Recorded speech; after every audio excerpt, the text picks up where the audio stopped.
El manantial del cerebro, de la nueva filosofía a la neurobiología del siglo XXI.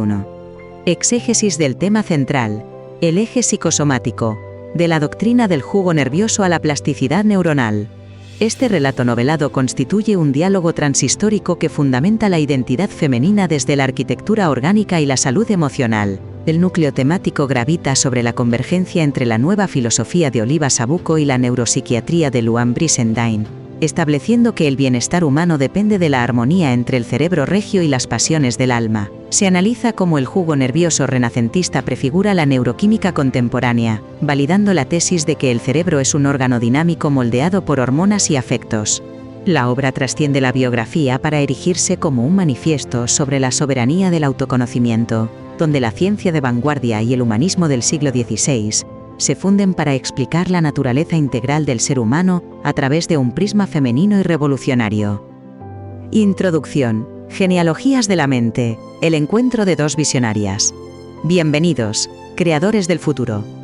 Nos encontramos aquí, en sinergia digital entre logos, donde la mente humana y la inteligencia artificial se unen para dar vida a nuevas ideas.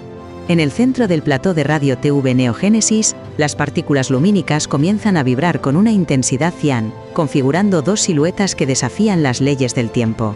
Ante nosotros, las imágenes holográficas de dos mujeres extraordinarias cobran nitidez.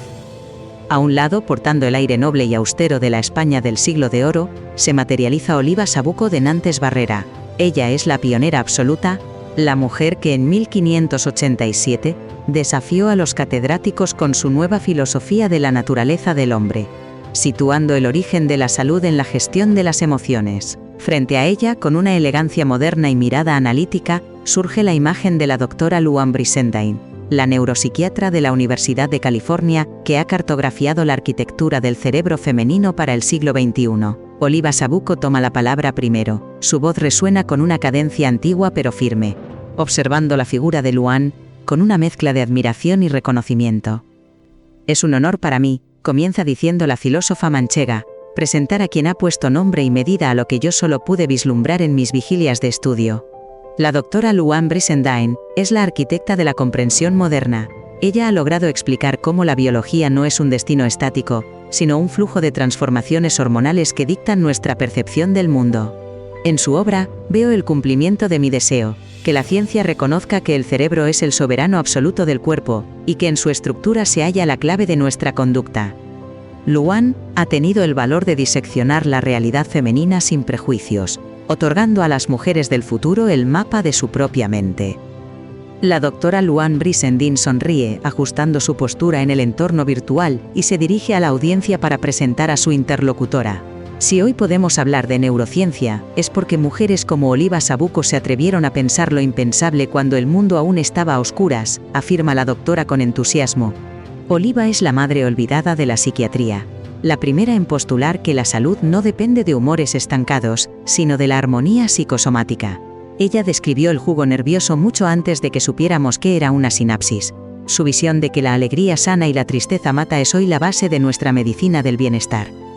Oliva es la chispa original que abre este relato, la alquimista que transformó la filosofía en medicina, y cuya voz, a través de los siglos, sigue siendo el faro que guía nuestra exploración del alma humana. Sección primera. El vaso de la vida, fisiología de la emoción y el espíritu.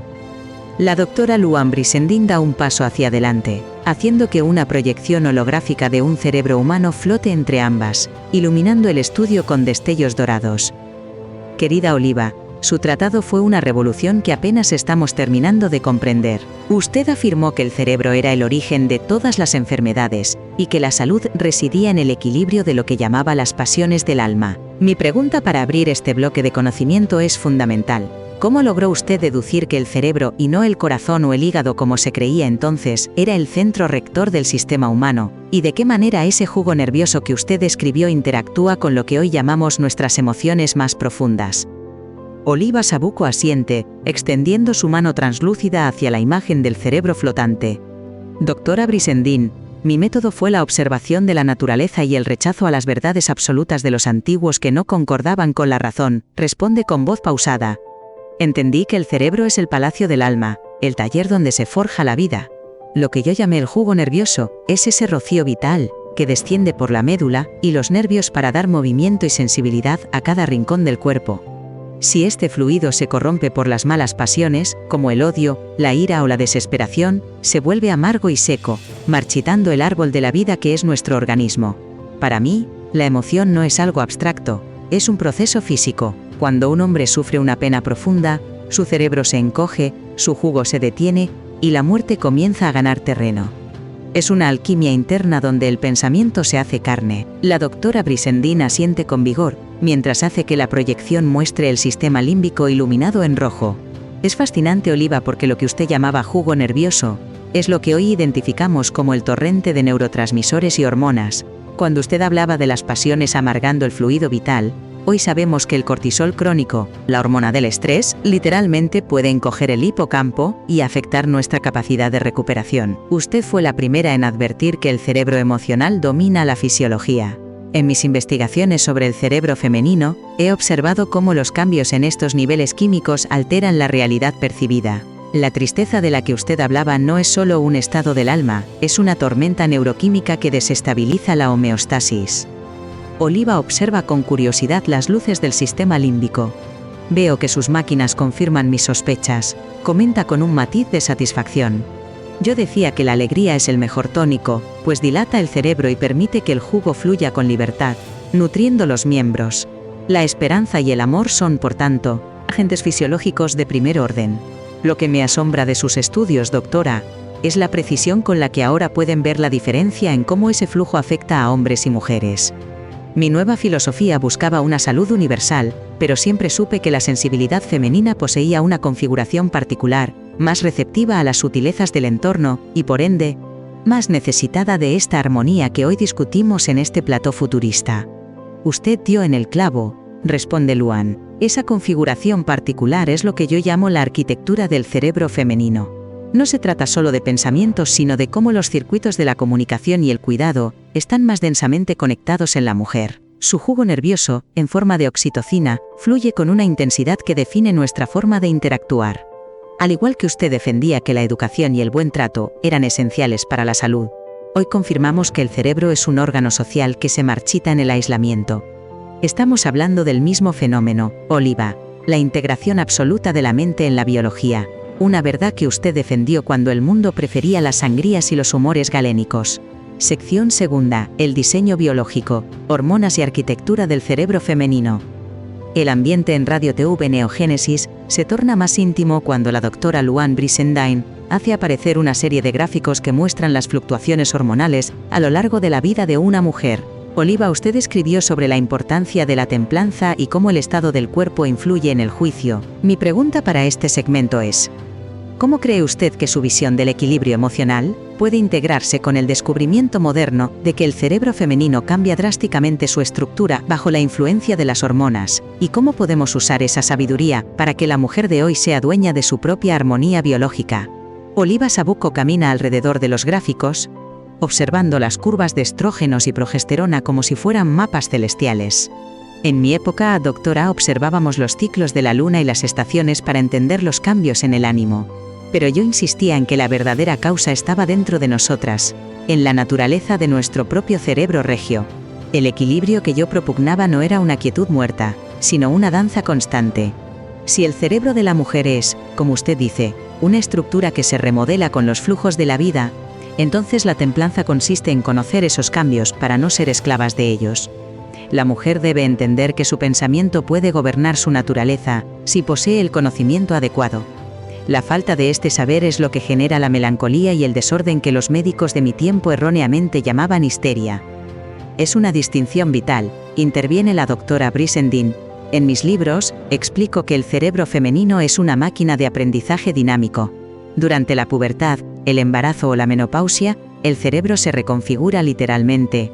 Usted hablaba de la prudencia y el autoconocimiento. Hoy, diríamos que la alfabetización neurobiológica es la herramienta de empoderamiento más potente. Cuando una mujer entiende que su irritabilidad o su ansiedad pueden estar vinculadas a un descenso de estrógenos que afecta su serotonina, deja de culpar a su carácter y empieza a gestionar su biología. Usted ya sugería que el médico no debía solo dar pócimas, sino enseñar al paciente a gobernar sus propias pasiones. Es exactamente lo que intentamos hacer con la neuropsiquiatría moderna. dar a la mujer las llaves de su propio castillo cerebral. Oliva asiente con solemnidad. Me complace ver que la ciencia ha tomado el camino de la pedagogía. Siempre sostuve que el entendimiento es la mitad de la cura. Si el cerebro es el taller de la salud, la mujer debe ser la maestra artesana de ese taller. En mi nueva filosofía proponía que la dieta, el aire puro y las conversaciones gratas eran medicinas porque afectaban directamente al jugo nervioso. Usted me confirma que esos elementos externos alteran la química cerebral. Por tanto, la arquitectura de la que usted habla no es una cárcel de carne, sino una estructura que podemos embellecer y fortalecer a través de nuestras acciones y pensamientos. La armonía es una construcción diaria, un acto de voluntad apoyado en el conocimiento de nuestra propia fábrica interior. Exactamente, añade Luan con entusiasmo. Usted hablaba de la alegría como un agente que dilata el cerebro, y hoy sabemos que las experiencias positivas y el aprendizaje constante fomentan la neuroplasticidad. El cerebro femenino tiene una capacidad asombrosa para la empatía y la conexión verbal, circuitos que se ven potenciados por la oxitocina. Sin embargo, esa misma sensibilidad nos hace más vulnerables al estrés social si no aplicamos esa templanza que usted mencionaba. La armonía que ambas buscamos es la sincronización entre nuestra realidad biológica y nuestras aspiraciones intelectuales. Usted fue el primer ejemplo de esta integración, una mujer que usó su intelecto para descifrar su biología, rompiendo las cadenas del silencio que su sociedad le imponía. Sección tercera, el fluido vital, del chilo sabuquiano a la transmisión sináptica. La luz del estudio cambia a un tono ámbar profundo mientras una representación tridimensional de una neurona aparece en el centro, con sus dendritas extendiéndose como ramas de un árbol milenario. Doctora Brizendine, dice Oliva Sabuco con fascinación, veo este árbol de luz, y no puedo evitar pensar en lo que yo llamaba el chilo o el jugo blanco que nutre los nervios. Ustedes hablan de electricidad y de química, de impulsos que viajan a velocidades increíbles. Mi pregunta es, ¿podemos considerar que la sinapsis y la comunicación neuronal son la forma definitiva de ese jugo nervioso que yo postulé, y cómo este conocimiento nos permite entender mejor la conexión entre el pensamiento y la salud física que tanto me preocupó en mis escritos? La doctora Brizendine se acerca a la neurona holográfica, señalando los puntos de luz donde se produce la comunicación. Oliva, su intuición fue casi profética. Usted imaginó un fluido que llevaba la vida y la información. Nosotros lo llamamos potencial de acción y neurotransmisión. En cada una de estas sinapsis, el pensamiento se convierte efectivamente en una señal química. Cuando usted decía que el cerebro es el que siente, y no el dedo que es pinchado, estaba describiendo el sistema nervioso central con una precisión asombrosa para su tiempo. La conexión que usted buscaba es hoy el campo de la psiconeuroinmunología. Hoy sabemos que un pensamiento de miedo libera señales que viajan por estos nervios y llegan a cada célula del cuerpo, alterando incluso nuestra respuesta ante las infecciones. El jugo nervioso es, en efecto, la red de comunicación total del ser. Es un alivio para mi espíritu saber que no estaba errada al decir que somos una unidad indisoluble, responde Oliva, cuya imagen holográfica parece brillar con más fuerza. En mi tiempo, me criticaron por decir que el alma operaba a través de este medio físico. Pensaban que separaba lo divino de lo humano, cuando en realidad yo estaba uniendo lo invisible con lo visible. Si el pensamiento puede alterar la sinapsis, entonces el ser humano tiene un poder creativo sobre su propia salud. Yo enseñaba que el hombre es un mundo pequeño, un microcosmos, y que el cerebro es su sol. Si el sol está nublado por pensamientos oscuros, todo el mundo interno cae en la enfermedad. Ustedes han descubierto los rayos de ese sol, los mecanismos exactos por los cuales la luz de la razón se traduce en bienestar corporal. Es una metáfora preciosa y muy exacta, comenta Luan. En la neurociencia moderna, vemos que el cerebro no es un receptor pasivo, sino un predictor activo. Creamos nuestra realidad a través de estas conexiones. Lo que usted llamaba el chilo nutritivo es comparable a los factores neurotróficos que mantienen vivas y sanas nuestras neuronas. Cuando practicamos la gratitud, la meditación o el estudio profundo, estamos regando nuestro jardín neuronal con ese jugo vital. Por el contrario, la amargura de la que usted hablaba en su obra genera un ambiente tóxico que degrada estas conexiones. La salud, por tanto, es una cuestión de flujo y comunicación. Si bloqueamos el diálogo entre nuestra mente y nuestro cuerpo, o si permitimos que la información sea corrupta, el sistema entero colapsa.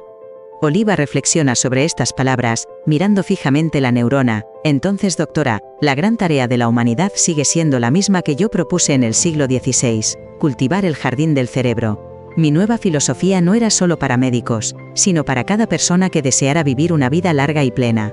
Me maravilla que a pesar de los siglos y de toda la tecnología que nos rodea en este estudio de sinergia digital entre logos, la conclusión sea idéntica: somos los guardianes de nuestra propia armonía. El jugo nervioso o la sinapsis son solo los mensajeros. El mensaje lo escribimos nosotros con nuestras pasiones, nuestras palabras y nuestra voluntad de entendimiento. La verdadera alquimia es transformar el conocimiento en salud. Sección cuarta. La terapéutica del ánimo, alegría y templanza como medicina radical. La entrevista llega a su punto culminante cuando la doctora Luan Brizendine desactiva las gráficas técnicas y se sienta virtualmente frente a Oliva Sabuco, creando una atmósfera de cercanía profunda. Oliva, su obra termina con un llamado a la alegría y a la buena crianza como las medicinas definitivas. Usted fue una pionera de lo que hoy llamaríamos terapia cognitiva y medicina del estilo de vida. Mi pregunta final para cerrar este diálogo es: ¿cómo podemos convencer al mundo moderno tan lleno de fármacos y soluciones rápidas, de que la verdadera curación reside en esa reforma del ánimo que usted propuso? ¿Y qué papel juega el cerebro femenino, con su capacidad única de conexión y resiliencia, en este cambio de paradigma hacia una salud más humana y equilibrada? Oliva Sabuco mira a la cámara holográfica, como si hablara a todos los televidentes de Radio TV Neogénesis a través de los siglos. El mundo siempre ha buscado remedios externos para males que nacen en el interior. Comienza con una sonrisa melancólica. En mi época eran las purgas, en la suya son las pastillas. Pero la verdadera medicina radical, la que va a la raíz, es la que devuelve al cerebro su paz natural. Yo propuse que el médico debe ser un consolador, alguien que cure con la palabra y el consejo, devolviendo la esperanza al paciente. La alegría no es un placer fugaz, es un estado de orden interno. La mujer, por su naturaleza protectora de la vida, tiene una ventaja en esta ciencia. Ella sabe, por instinto y por su constitución cerebral que usted también describe, que no hay cuerpo sano en una mente atormentada. Debemos volver a la enseñanza de que vivir bien es el primer paso para estar bien. Estoy totalmente de acuerdo, afirma la doctora Brizendine. La neurociencia nos está dando la evidencia que usted no tuvo para respaldar esa medicina de la alegría. Hoy sabemos que las relaciones sociales positivas, el propósito de vida y la gestión emocional activan los mismos centros de recompensa que los fármacos más potentes, pero sin sus efectos secundarios. El cerebro femenino, con su gran conectividad entre hemisferios y su facilidad para la comunicación emocional, es el motor perfecto para este cambio. No somos víctimas de nuestra biología, somos sus directores de orquesta. Usted nos enseñó que la salud es una responsabilidad ética y filosófica. Mi trabajo busca que cada mujer entienda su arquitectura, para que pueda aplicar esa templanza sabuquiana con una precisión científica, logrando una longevidad que no sea solo acumular años, sino acumular vida y lucidez. Oliva asiente, emocionada por la convergencia de sus ideas con el futuro. Me llena de esperanza saber que mi voz no se perdió en el polvo de la historia. La nueva filosofía que yo escribí bajo el amparo de mi padre, y contra la corriente de mi tiempo, encuentra en su neuropsiquiatría su hogar definitivo. La mujer del siglo XXI tiene ante sí el mayor de los tesoros, el mapa de su cerebro y la sabiduría de sus antepasadas. Si logramos que la humanidad entienda que el cerebro es el vaso donde se destila la existencia, habremos logrado la verdadera alquimia de la armonía. No hay mayor ciencia que la que nos enseña a ser felices, porque en esa felicidad reside la salud de nuestras células y la paz de nuestras naciones. La doctora Brizendine se levanta y extiende su mano, aunque sabe que el contacto físico es imposible entre dos hologramas. Oliva, usted es la prueba de que el genio no tiene fecha de caducidad. Gracias por recordarnos que antes de que existieran los laboratorios, ya existía la intuición brillante de una mujer que se atrevió a mirar dentro de sí misma para explicar el mundo.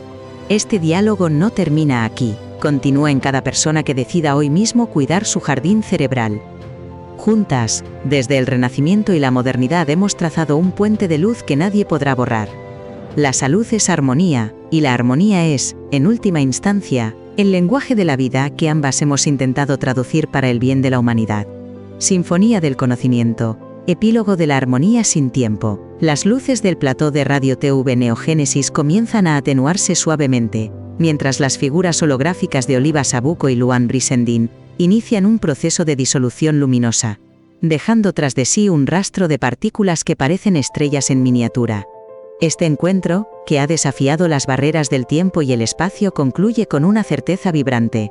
La mente humana es un territorio sagrado, donde la ciencia y la filosofía deben caminar de la mano. La entrevista realizada por la doctora Brizendine a la visionaria Sabuco no ha sido solo un ejercicio de nostalgia histórica, sino una hoja de ruta para el bienestar futuro. Hemos sido testigos de cómo el concepto del jugo nervioso y la arquitectura cerebral femenina convergen en una única verdad. Nuestra salud es el reflejo directo de nuestro equilibrio emocional y de nuestra capacidad para cultivar la alegría como una disciplina diaria. A lo largo de este quinto episodio de Las alquimistas de la armonía, se ha hecho evidente que las preguntas formuladas en el siglo XVI siguen siendo las mismas que intentamos responder hoy con la tecnología más avanzada. La sabiduría de Oliva Sabuco, que situó el epicentro del ser en el cerebro regio, resuena con una fuerza renovada al ser validada por la neuropsiquiatría contemporánea de Luan Brizendine. Este epílogo actúa como un recordatorio de que el conocimiento no es lineal, sino circular. Volvemos a las fuentes para entender el presente. La lección que nos dejan estas dos pioneras es clara. El autoconocimiento es la medicina más poderosa. Entender cómo funcionan nuestros pensamientos, cómo nuestras hormonas moldean nuestra percepción y cómo nuestras emociones impactan en nuestra fisiología, es el primer paso hacia una soberanía personal que trasciende cualquier época o circunstancia social. Al apagarse las pantallas de sinergia digital entre logos, queda en el aire una invitación para cada espectador y lector: convertirse en el alquimista de su propia existencia. La arquitectura del cerebro no es un destino inmutable, sino un diseño abierto a la reforma constante a través de la templanza, el estudio y la conexión humana. Oliva y Luan nos han demostrado que la voz de la mujer, tantas veces silenciada o atribuida a otros, posee una autoridad epistemológica capaz de transformar la medicina y la sociedad. Nos despedimos de este plató futurista con la mente expandida y el corazón fortalecido, sabiendo que la armonía es un arte que se aprende y una ciencia que se practica. La sinfonía del conocimiento continúa sonando, recordándonos que en la unión de la razón y el afecto reside la verdadera esencia de nuestra naturaleza humana. Serie: Las alquimistas de la armonía, episodio 5.